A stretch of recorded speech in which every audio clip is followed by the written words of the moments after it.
Greetings, everyone. Welcome to the channel. Urban Gardener DC. You might ask yourself, DC, why DC? Well, guess what? That's where we are.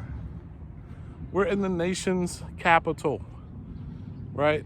You guys think it's all monuments and museums and shops. Well, guess what? There's other parts of this city that a lot of people just don't know about, right?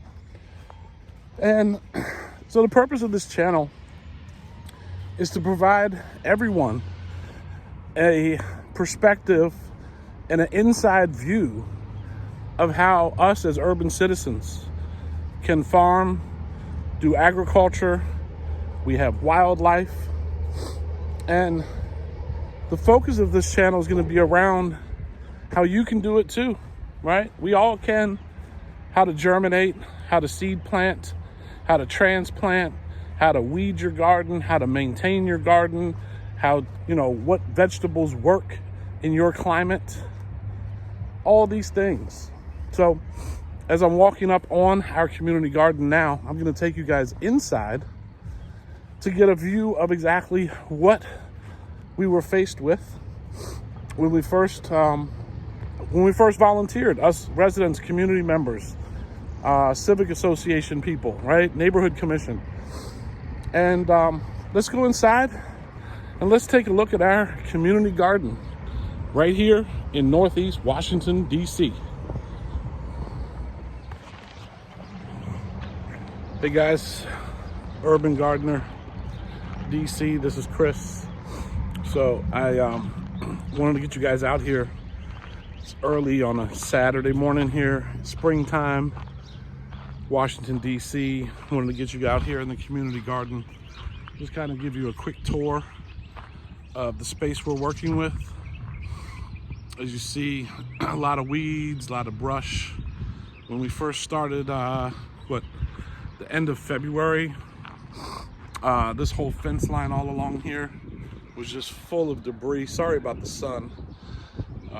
Even down here, all along the fence, behind me, everywhere, it was nothing but weeds and trees and shrubs and, weeds that had become trees because of that. Just, I don't want to say neglect in a bad way. It's just people haven't been maintaining it. This garden now has new management, new direction, which is awesome.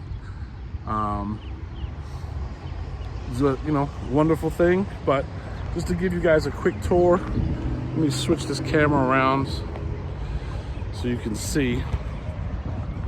But basically we have a total of 19 beds.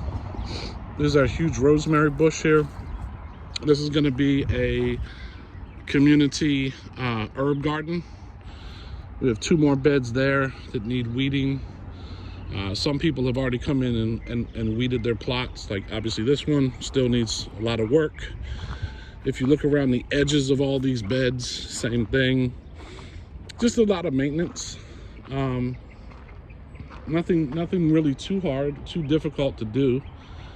But we're all excited to get this 2024 season kicked off.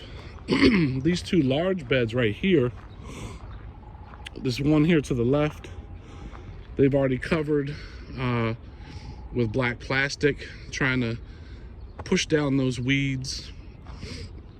And then this will get planted for community purposes, for the neighbors, for the senior facilities, and whatnot in the area.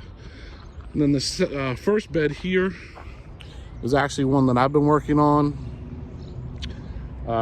We actually weeded this whole front area. And then as you see along there, we have sugar snap peas already planted. I have another video on doing sugar snap peas in pots. So you don't need all of this extra square footage to do sugar snaps. But by doing this with this very simple netting trellis, some, dollar stakes of wood, and you have the square footage to do it here, it actually makes a lot more sense to have that trellis there as a growing option. This black plastic is just a ground cover for now. I'll go over a list of the vegetables that we are going to plant and harvest this year in this bed. And then if you look right here, we have both red onion and white onions. Those are direct sown from onion slips that you can buy at your local nursery.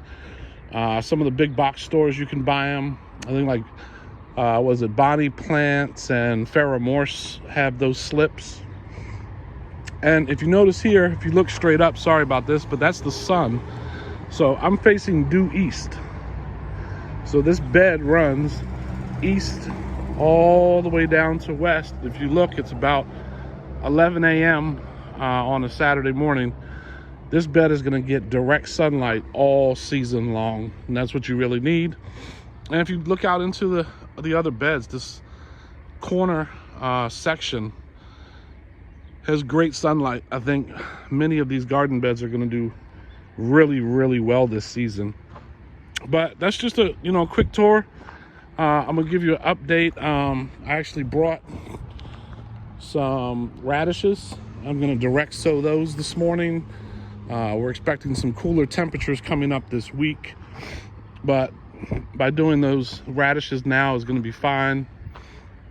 And then also go into our plans for what we're gonna be germinating, where we're gonna be planting them. So if you take a look at this bed here, I'll show you a couple photos right now of what it used to look like compared to what it does now. We obviously have a lot of weeds to get out of here as well in these pathways. And it's best to tackle those early in the spring before they become so root bound that you're gonna spend more time weeding than you are actually enjoying your harvest. All right, so you're gonna hear some car noise in the background, but there's not much I can do about that. So as I just mentioned, I brought these radishes that have already been germinated. Now you can also take radishes straight from the pack and direct sow those if you want. But since I already have these, I'm just gonna simply poke holes in the ground about every 2 inches. Right? And I'm gonna take my radish slips, just break those out. You want to make sure you get the entire root ball and all, and then you're just gonna plop them right in that hole, give them a slight little push down. And now one of the benefits by doing radishes germinated like this is because there's only 2 of these in each pod. I'm not going to be forced to come out here and do a lot of thinning. So like if you were planting direct from the seed pack, you couldn't really arrange the spacing correctly. So they're going to grow right on top of each other, and then throughout mid to late spring you're going to be forced to come out here and thin those out. By doing it this way, I can just pop these pods out. There's only 2 radishes in each one, and I just press them direct sow straight into the ground like that, and they're off and running. So if you're wondering how close I'm spacing them, if you look there, they're about 2 or 3 inches apart. And they're right up against these sugar snaps, and those sugar snaps are going to grow straight up that trellis wall. So you're not going to have to worry about spacing too much out. You're going to be able to harvest both at the same time, because this trellis wall back here, right, sits out about 6 inches from the wall. These sugar snaps are going to grow straight up. The sunlight is coming directly towards us. So those radishes down there are going to get as much sun, equal to as much sun as the sugar snaps, and they're both going to grow in harmony within a matter of inches from each other. So as you see there, Lots of weeds, lots of weeds, lots of weeds. Yeah, this sunlight is horrible out here today, but it's all good. Just reminding myself that I have that whole pathway to still finish. So we'll see how it goes, and you know, another day out here in the garden. So let's go back inside and check out the other stuff we have germinated that's going to be coming real soon to this neighborhood garden plot with all these beds out here. All right, see you guys inside. So as I mentioned, you could also do these seed trays, right? These are sunflowers, looking really healthy. And then over here, we actually have some squash right here, these first two squash.